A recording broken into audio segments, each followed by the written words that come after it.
আসসালামু আলাইকুম।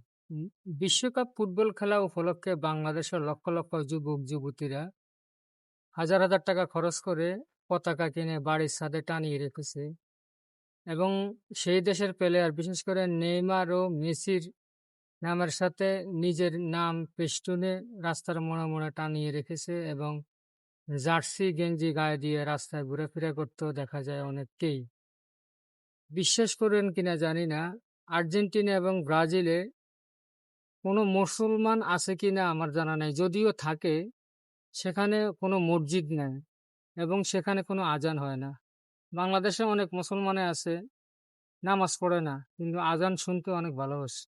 কিন্তু ওই দেশে দুঃখের বিষয় আজানও হয় না। আর সেই দেশের প্লেয়ারকে আমাদের বাংলাদেশের মুসলমানের যুবকরা ভালোবাসে। তাদের ফ্যান্স, তাদের ফলোয়ার। বিশ্বাস করেন, আপনারা তাদেরকে প্লেয়ার হিসেবে ভালোবাসেন, আর আমি আল্লাহর জন্য তাদেরকে ঘৃণা করি। আপনার আর আমার মধ্যে এটাই পার্থক্য।